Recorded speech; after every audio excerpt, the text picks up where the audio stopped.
स्वागत है आपका हॉर्नबिल टीवी भारत पे। मैं हूं आपकी एंकर के क्रिजनियो सुनो। आइए देखते हैं आज की बड़ी खबर। चुनाव आयोग निजी संगठनों और राजनीतिक दलों द्वारा चुनावों में भागीदारी बढ़ाने की प्रयास जारी है। बातचीत के दौरान हॉर्नबिल टीवी के अनूप चौधरी के साथ हरियाली बाबा ने भोजपुरी गीतों के माध्यम से व्यावहारिक संदेश साझा किया, जिसके उद्देश्य दर्शकों को मतदान और पर्यावरण संरक्षण का महत्व से जोड़ना था। 2 चरणों के मतदान हो चुके हैं, लेकिन जिस तरह से मतदान प्रतिशत बढ़ाने की तरह तरह के प्रयास किए गए थे, करोड़ों रुपए खर्च कर दिए गए, लेकिन जो वोटर्स था वो घरों से नहीं निकला। हमारे साथ मौजूद हैं कृष्ण राय जी। वैसे तो ये जागरूकता अभियान चलाते हैं पेड़ बचाओ को लेकर, चूँकि आज लेबर डे है, मई दिवस है, मजदूर दिवस है, तो इसके लिए भी तमाम तरह का इनकी बातें हैं। आप कभी भी हैं और इनका कहना है, इनके मुताबिक अगर 2 महीने AC बंद कर दे तो हमारे जो मजदूर भाई हैं, जो ठेला खोमचा लगाते हैं, उनको इतनी भीषण गर्मी का सामना नहीं करना पड़ेगा। फिलहाल आज ये अपील कर रहे हैं लोगों से, मतदाता जागरूकता के लिए अपील कर रहे हैं कि लोग घरों से निकलें। जो भीषण गर्मी पड़ रही वो गर्मी को नज़रअंदाज कर लोकतंत्र के महापर्व में शिरकत करें। और देख सकते हैं आप, मतदाता जागरूकता अभियान, आपका मतदान लोकतंत्र की जान, पहले करो मतदान फिर करो जलपान। ये भी एक छोटा सा एक गहरी प्रयास है इनका मतदाताओं को जागरूक करने के लिए, ताकि जिस तरह से मतदान प्रतिशत कम हुआ है वो कहीं ना कहीं इनकी अपील से या इनके जागरूकता अभियान से वो बढ़े। तो जाहिर सी बात है, लोकतंत्र का जो वाकई में महापर्व है वो महापर्व कहलाया जाएगा। बात करते हैं कृष्ण राय जी से। सर, जिस तरह से आप पहले तो करते थे पर्यावरण बचाओ अभियान, पेड़ लगाओ पेड़ बचाओ, आज मतदाता जागरूकता अभियान चलाने की आज जरूरत पड़ गई, ये बताएं। देखिए, आज इसलिए हो गया है कि गर्मी ज़्यादा पड़ रहा है, आज लेबर डे है। पहले तो मैं आज जो है सभी को धन्यवाद दूंगा कि आज प्रेस क्लब में, और ये 17वां साल है, मैं 2007 से लगातार मैं आ रहा हूँ यहाँ पर, और कोशिश करूँगा आगे भी आता रहूँगा। और मेरा निवेदन ये है कि आप जो सड़क पर जो लोग काम करते हैं, साइकिल से चलते हैं, ठेला खींचते हैं, तमाम तरह के लोग जो हैं, मजदूर भी सड़क पर काम चलता रहता है, तो कोशिश ये करें कि 2 महीना आप 10-5 किलोमीटर अगर शहर में अगर आप चल रहे हैं तो कम से कम अपना AC कार का बंद कर दें, तो भी सड़क पर राहत हो जाएगी तापमान। और तापमान को घटाना ज़रूरी इसलिए है कि चुनाव प्रभावित हो जाता है, लोग गर्मी के कारण घर से निकलते नहीं हैं, बल्कि कहते हैं कि जाओ देखो कहीं लंबी लाइन तो नहीं लगी है, तमाम तरह के बात।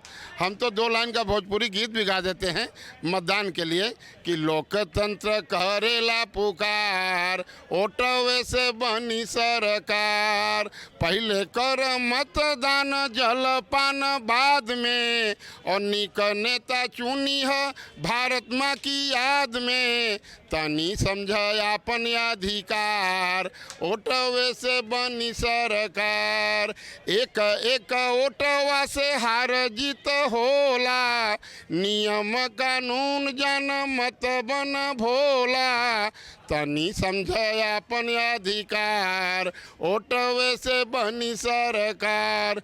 तो घर से निकलिए, आप अपना मतदान दीजिए, ताकि जो है आपका मत का सही प्रयोग हो सके, ये निवेदन है। आज मजदूर दिवस पर सभी लोग जो है सावधान हो। ऐसी बात है, जो अधिकार है लोगों का मत देने का, वो उस जो लोकतंत्र का महापर्व है उसके लिए आप लोगों को जागरूक कर रहे हैं। लेकिन एक बहुत बड़ी बात आपने कही है कि AC और ये बंद कर दे लोग गाड़ी चलाते समय, तो मतदान का जो प्रतिशत है जो लोग घर से नहीं निकल रहे कहीं ना कहीं बढ़े, यही कहना चाह रहे हैं। तो ये मतलब कि तापमान भी ठंडा रहे और हम लोग पर्यावरण के प्रति भी सतर्क रहें।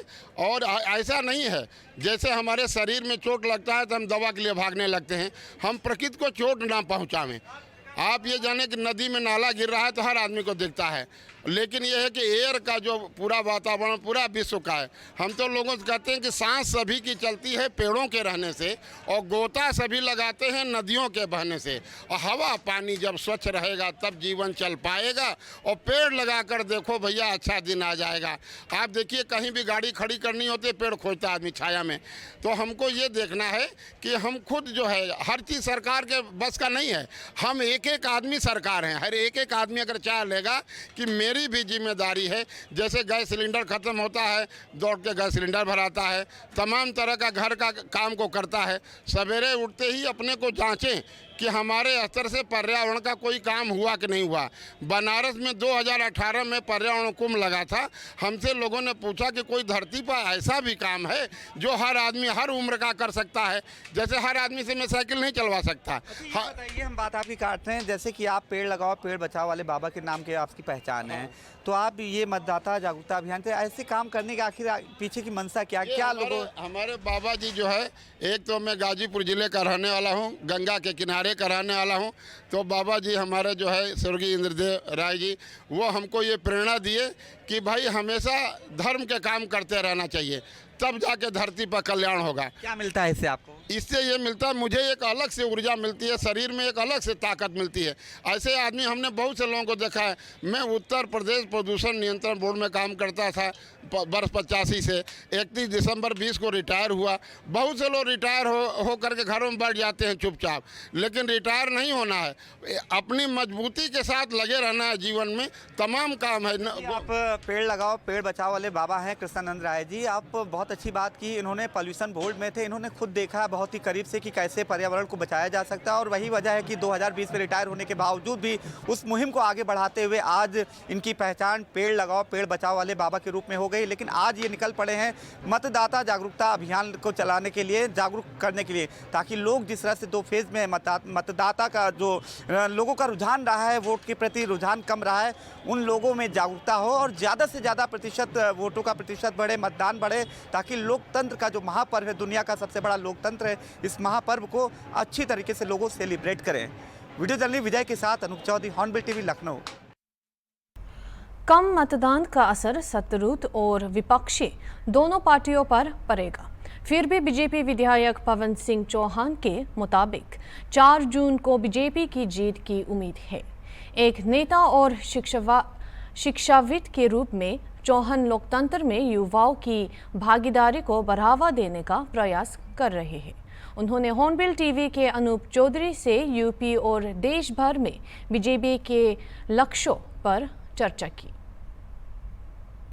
पवन सिंह चौहान जी हमारे साथ हैं, उनसे बात करेंगे। सर, जिस तरह से 2 फेज के चुनाव हो चुके हैं, कम प्रतिशत जो मतदान का प्रतिशत काफ़ी कम रहा है, ये कहीं ना कहीं भाजपा के लिए चिंता का सबब तो नहीं? ये एक्चुअल गर्मी ज़्यादा होने की वजह से बड़ी समस्या आ रही है, और वो उस गर्मी को कैसे हम लोग मेंटेन कर सकें। इस बार हम जहाँ भी हम लोग मतदान के बाद पहले मतदान फिर जलपान, कि सुबह सुबह अब हम लोगों का पूरा निर्देश है सुबह सुबह जा करके मतदान करें और फिर मत जलपान करें। तो मुझको लगता है ये जो कैंपेन चल रही है हम लोगों की, इसमें मत प्रतिशत जरूर बढ़ेगा और 5 से 10% मत प्रतिशत बढ़ा लेंगे। जो पुराना था, पूर्वत था, उससे कम तो नहीं होने देंगे। निर्वाचन आयोग तो प्रयास कर ही रहा है, आप खुद एक स्कॉलर हैं, शिक्षाविद हैं, क्या आप अपने यहाँ कोई किसी तरह का जो स्टूडेंट्स काफ़ी वो भी वोटर्स हैं, युवा वोटर्स हैं, क्या किसी तरह का कैंपेनिंग या जागरूकता अभियान चलाएं आपने? हमारे यहाँ लगातार इस पर कैंपेनिंग भी हो रही है। 16,000 बच्चे हैं, उस सब मैसेज दे रहा हूँ। जहाँ मैं जाता हूँ तो वोट कैसे बढ़ाया जाए, कैसे मतदान किया जाए, उस पर लगातार चर्चा करते हैं।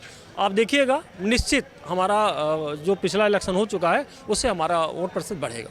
यानी वोट प्रतिशत बढ़ेगा। जो लक्ष्य है आपका यूपी में 80 का और पूरे देश में 400 पार का, जो कम मतदान हो रहा है उस लक्ष्य में हम उसमें हमारी कोई, देखिए कम तो सबका हो रहा है, उसी रेशियो में कम हो रहा है, तो ऐसा नहीं कि उसमें हमारा ही कम हो रहा है। तो ये प्रतिशत हमारा जो हम लोग 80 सीटों के बात करते हैं उसमें आपको दिखाई पड़ेगा और बड़ा अच्छा लगेगा देख करके। ये 4 जून को आपको बिल्कुल रिजल्ट बताएगा कि हम लोग किस शानदार तरीके से हम लोग भाजपा को प्रदर्शित कर रहे हैं, क्या भाजपा का प्रदर्शन है, और प्रतिशत बढ़ा करके इसमें और अच्छा काम करेंगे। जैसी बात है, पवन सिंह चौहान जी हैं जिनका साफ कहना है पहले जलपान फिर मतदान, यानी कि जो चल रहा है पहले मतदान करे उसके बाद जलपान करे, और जो वोटर का प्रतिशत है वो रिजल्ट जब आएगा जनता जनार्दन तय दिखा देगी कि 4 जून को जब आएगा वो भारतीय जनता पार्टी के फेवर में ही रिजल्ट आएगा। वीडियो जर्नलिस्ट के साथ Anoop Chaudhary, Hornbill TV, Lucknow. Bastar police ने जगदलपुर में पृथ्वी डेवलपर्स में चोरी के मामले को सुलझाया है, जहां 19 अप्रैल को 2024 को 10 लाख रुपए की चोरी हुई थी। अकाउंटेंट ने चोरी की सूचना दी, जिसकी बाद विभिन्न पुलिस अधिकारियों ने नेतृत्व में जांच शुरू हुई। उन्होंने सबूत इकट्ठे किए, ओडिशा की खाली पयली गांव में तलाशी ली और संदिग्ध को पकड़ लिया, जिसने चोरी कराना स्वीकार कर लिया। वह जनवरी 2024 से पृथ्वी डेवलपर्स में काम कर रहा था और उसने अचानक नकली चुरा ली। संदिग्ध अब हिरासत में न्यायिक कार्रवाई का इंतजार कर रहा है। बेसिकली ये संदेह था कि जो कर्मचारी है वो, क्योंकि 6 महीने पहले उनके यहाँ काम करना चालू किया था, किसी ने उसको रकम निकालते हुए देखा नहीं था, लेकिन जिस समय रकम की गिनती की गई तो 10 लाख रुपए कम पाए गए और उस समय वो कर्मचारी जो है उपस्थित नहीं था। तो एक संदेह जताया गया कि इसी के द्वारा ये 10 लाख रुपए शायद निकाला गया हो। सूचना तत्काल पुलिस तक पहुंचाई गई। कोतवाली पुलिस की एक टीम तुरंत उनका जो कर्मचारी थे उनका मोबाइल नंबर के माध्यम से हम लोगों ने लोकेशन निकाला तो मोबाइल स्विच ऑफ आया। लास्ट लोकेशन पहले तो उनका जगदलपुर के पास ही मिला था, फिर थोड़ा और प्रयास किया गया तो उड़ीसा बॉर्डर जो हमारा है वहाँ के आसपास का लोकेशन मिला। तो तत्काल एक टीम जो है वो सब इंस्पेक्टर प्रमोद सिंह के नेतृत्व में रवाना की गई। इसके बाद लगातार, क्योंकि जो आरोपी है उसका मोबाइल नंबर बंद आ रहा था, तो साइबर सेल की टीम ने काफ़ी मेहनत करके एक और दूसरा नंबर उनका हासिल करने का प्रयास किया और उसमें सफल हुए। दूसरा नंबर मिलते साथ ही हम लोग फिर उनके लोकेशन को ट्रेस करते रहे और उसके बाद फिर रात में लगभग 12:30-1 के आसपास ही उड़ीसा से जो इनका लोकेशन मिला था, उड़ीसा में मिला था, वहाँ की पुलिस के साथ सहयोग से हम लोगों ने आरोपी को हिरासत में लिया और उनके कब्जे से जो रकम थी 10 लाख रुपए वो भी बरामद की। आपके सामने वो रकम भी डिस्प्ले किया गया और जो मोबाइल फोन्स उनसे मिले हैं वो भी डिस्प्ले किए गए। इस पूरी कार्रवाई में कोतवाली से एक टीम और एक करपावन थाना से एक टीम फील्ड पे एक्टिव थी, साथ साथ साइबर सेल की हमारी टीम लगातार मॉनिटर कर रही थी और उनके प्रयास से ही इस मामले को 12 घंटे के अंदर अंदर सुलझाने में हम लोग को सफलता मिली है। और हाँ, 100% जो मशरूका है, मतलब 10 लाख रुपए पूरा का पूरा जो है वो हमने आरोपी के कब्जे से रिकवर कर लिया है। तो ये बस्तर पुलिस के लिए एक बड़ी सफलता है और मैं इस सफलता के लिए टीम में सभी ने जिसने मेहनत की है उनको बधाई दूंगा। एडिशनल एसपी साहब और डीएसपी मैडम के नेतृत्व में पूरी टीम ने अच्छा काम करके ये रकम जो है वो रिकवर की। भूपेश भागेल ने होटल ट्रिनिटी में पत्रकारों से वार्ता की, जिसमें रायगढ़ लोकसभा प्रत्याशी डॉक्टर मनेका सिंह ने क्षेत्र के लिए घोषणा पत्र का विमोचन किया। उन्होंने सड़कों का निर्माण, रेल टर्मिनल, हवाई अड्डा और स्वास्थ्य सेवाओं में सुधार की बात की। उन्होंने कहा कि जनता बदलाव चाहते हैं और वो भाजपा की जीत के बाद आप बदलाव चाहते हैं। उन्होंने रायगढ़ में एयरपोर्ट बनाने के सवाल पर भी उत्तर नहीं दिया। के लिए जगह हम लोग देखे थे और वो प्रक्रियाधीन है। अब सरकार बदल गई, नहीं तो वो जमीन अधिग्रहित भी करते और उसके बाद वो आगे भी बढ़ता है। जिस प्रकार से अंबिकापुर का बना, बिलासपुर में बना और जगदलपुर 2 तो रन कर रहे हैं। अंबिकापुर की सारी प्रक्रिया पूरी हो गई है, लेकिन लाइसेंसिंग भारत सरकार नहीं दे रही है, जिसके कारण संचालित नहीं हो पा रहा है। रायगढ़ में भी करने की आवश्यकता है। पत्र में मुख्य रूप से जो बातें हैं, आज पूरा देश महंगाई और बेरोजगारी से जूझ रहा है। केंद्र में बैठी हुई 10 साल से मोदी जी की सरकार ने महंगाई रोकने के लिए कुछ नहीं किया, बेरोजगारी दूर करने के लिए उन्होंने कुछ नहीं किया, बल्कि अन्य विषयों पे सरकार का ध्यान ज्यादा रहा है और इस कारण से देश में महंगाई चरम सीमा पे है। चाहे पेट्रोल की बात करें, डीजल की बात करें, चाहे रसोई गैस की बात करें, चाहे मिट्टी तेल की बात करें, चाहे खाने के तेल की बात करें, चाहे दाल की बात करें, सब के रेट आसमान छू रहे हैं। वहीं जो यातायात है वो बहुत महंगा हो गया है। वंदे भारत ट्रेन की बात कर रहे हैं, लेकिन वंदे भारत के टैक्स किराया इतना अधिक है कि आम नागरिक उसमें यात्रा नहीं कर पा रहे हैं। बोगियां भी कम किए जा। इस समय अधिकांश सीट हम जीतेंगे और भारतीय जनता पार्टी ज्यादा सीट जीतेगी। तो थैंक यू।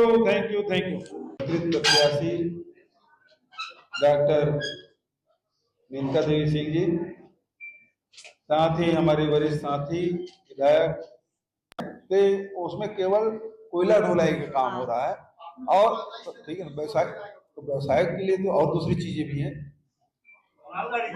मालगाड़ी भी है, पैसेंजर ट्रेन, यात्री ट्रेन है और दूसरे भी। ठीक, बिल्कुल ठीक, आप आपकी बात से सहमत हूँ। ठीक है, मुख्य मार्ग पे रहा है ट्रेन के आवाजाही के हिसाब से, लेकिन लगातार ट्रेन के स्टॉपेज में भी कटौतियां हो रही है, ट्रेनें रद्द हो रही है, विलंब से आ रही है और किराया लगातार बढ़ते जा रहा है।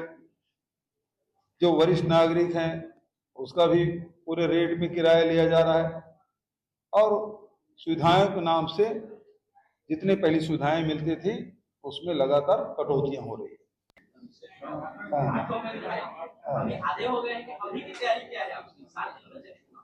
हमारी तैयारी अच्छी है और बहुत अच्छा आपने सवाल पूछा। और इस समय लोग बदलाव के मूड में हैं, क्योंकि 25 साल से भारतीय जनता पार्टी को मौका देके देख चुके हैं और जनता निराश है। खासकर अब जब भारतीय जनता पार्टी के सांसद लोग संविधान बदलने की बात कर रहे हैं तो ये बात आम जनता इसे बर्दाश्त नहीं कर पा रही है। खासकर और जो महंगाई है और बेरोजगारी है उससे काफी त्रस्त है और जो हमारी घोषणा पत्र है उसे एक नई किरण लेके आई है। इससे निश्चित रूप से लोग कांग्रेस की तरफ आशा भरी निगाह से देख रहे हैं और कांग्रेस के पक्ष में मतदान करेंगे।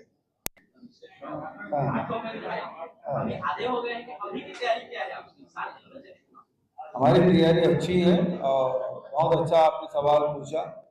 और इस समय लोग बदलाव के मूड में हैं, क्योंकि 25 साल से भारतीय जनता पार्टी को मौका देके देख चुके हैं और जनता निराश है। खासकर अब जब भारतीय जनता पार्टी के सांसद लोग संविधान बदलने की बात कर रहे हैं तो ये बात आम जनता इसे बर्दाश्त नहीं कर पा रही है। खासकर और जो महंगाई है और बेरोजगारी है उससे काफी त्रस्त है और जो हमारी घोषणा पत्र है उसे एक नई किरण लेके आई है। इससे निश्चित रूप से लोग कांग्रेस की तरफ आशा भरी निगाह से देख रहे हैं और कांग्रेस के पक्ष में मतदान करेंगे। लखनऊ से सापा के लोकसभा प्रत्याशी रविंद्र दास मेहरोत्रा ने भारी संख्या में सापा और कांग्रेस कार्यकर्ताओं के समर्थन के साथ कलेक्ट्रेट में अपना नामांकन दाखिल किया। उन्होंने लखनऊ में लोगों के बीच भारी उत्साह को देखते हुए बीजेपी को हराने का भरोसा जताया। उन्होंने नामांकन के दौरान महत्वपूर्ण स्थानीय उपस्थिति पर प्रकाश डाला। इसकी तुलना राजनाथ सिंह के भाजपा नामांकन के दौरान मुख्य रूप से बाहरी लोग की उपस्थिति से की। मेहरोत्रा का मानना है कि लखनऊ वासी इस बार बीजेपी को हराने का काम करेंगे। आज लखनऊ की जनता ने अपना फैसला चुना दिया है। ये परिवर्तन की लड़ाई है और आज जनता ने परिवर्तन करने का संकल्प ले लिया है। हम लोग भारतीय जनता पार्टी को बहुत बड़े अंतर से चुनाव हराने का गारंटी है। किस तरह से चुनौती रहेगी? मोदी की क्या गारंटी है? जिन्होंने 7 फेरे लिए अपनी पत्नी के साथ, उस गारंटी को निभा नहीं पाए। मोदी की गारंटी केवल जुमलेबाजी है। 10 साल पहले जनता से जो वादे किए थे, किसी वादे को पूरा करने का काम नहीं किया है।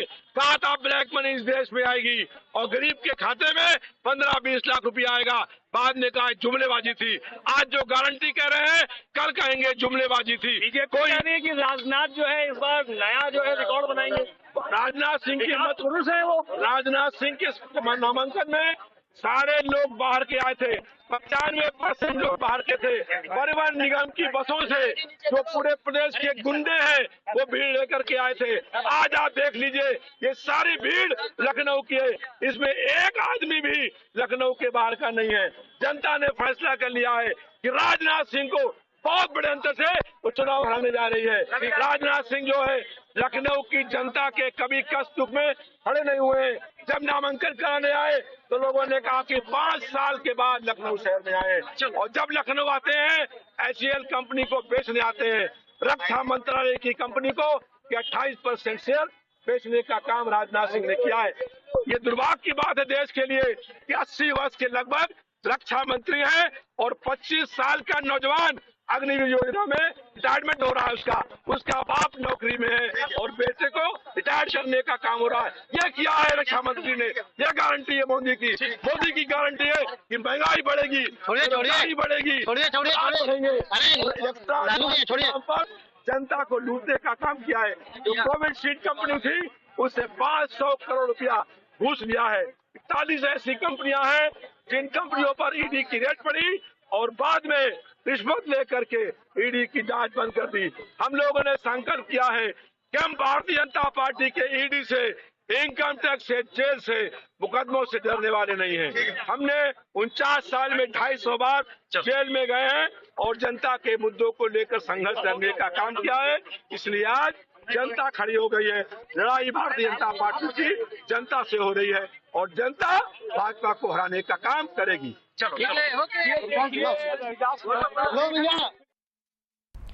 पूर्व केंद्रीय मंत्री और सुल्तानपुर सांसद मेनका गांधी आज सुल्तानपुर से दूसरी बार नामांकन कराने जा रहे हैं।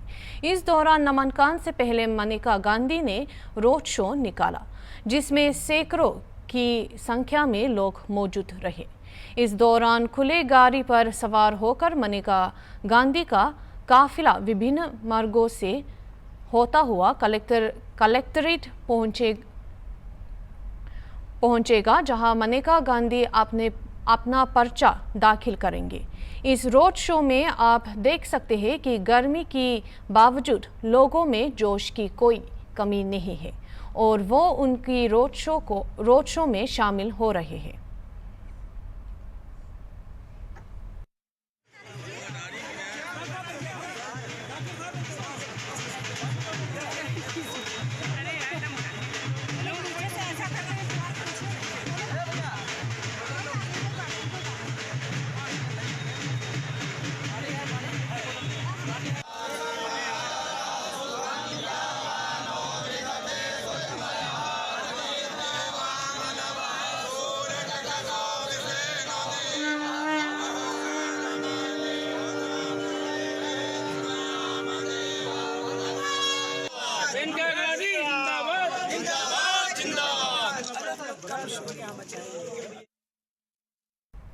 प्रधानमंत्री नरेंद्र मोदी ने 30 अप्रैल को तेलंगाना के जहीराबाद में एक सार्वजनिक बैठक की। उन्होंने मुख्यमंत्री रेवंत रेड्डी पर ताज कसते हुए उन्हें RR टैक्स कहा।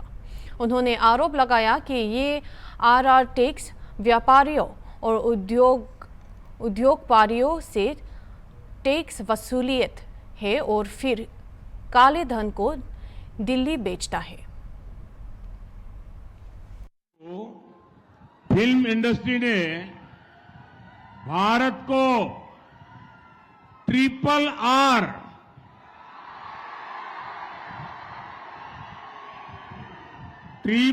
आर जैसी सुपरहिट फिल्म दी, लेकिन आज तेलंगाना कांग्रेस ने राज्य के लोगों को RR टैक्स दे दिया है। RR फिल्म ने पूरी दुनिया में भारत का नाम रोशन किया, लेकिन ये RR टैक्स भारत के लिए शर्मिंदगी बढ़ा रहा है। इस RR टैक्स की तेलंगाना में हर तरफ चर्चा है कि तेलंगाना के जो उद्योगपति हैं, जो ठेकेदार हैं, उनको कुछ % RR टैक्स पिछले दरवाजे से देना पड़ रहा है। आरोप है कि यहां टोटल जितनी वसूली होती है उसमें से एक खास हिस्सा डबल आर टैक्स के तौर पर काला धन दिल्ली जाता है। मुझे पता है आप सब ये डबल आर टैक्स से बहुत ही त्रस्त है। मुझे ज्यादा विस्तार में जाने की जरूरत नहीं है। आप समझ गए होंगे ये डबल आर कौन है। भाइयों बहनों, अगर आपने ये डबल आर टैक्स पर लगाम नहीं लगाई तो ये 5 साल में आपको ऐसा बर्बाद कर देगा, ऐसा बर्बाद कर देगा, तेलंगाना फिर खुद खड़ा नहीं हो पाएगा। पहले टीआरएस बीआरएस ने तेलंगाना को बर्बाद कर दिया, अब ये डबल आर वो भी बर्बाद करेगा। और इसलिए उसको लगाम लगाने के लिए इस बार तेलंगाना से सभी भाजपा को जिता करके दिल्ली भेजो तो वो डरेगा और लगाम रहेगी। अभी के लिए इतना ही, और खबरों के लिए देखते रहिए हॉर्नबिल टीवी।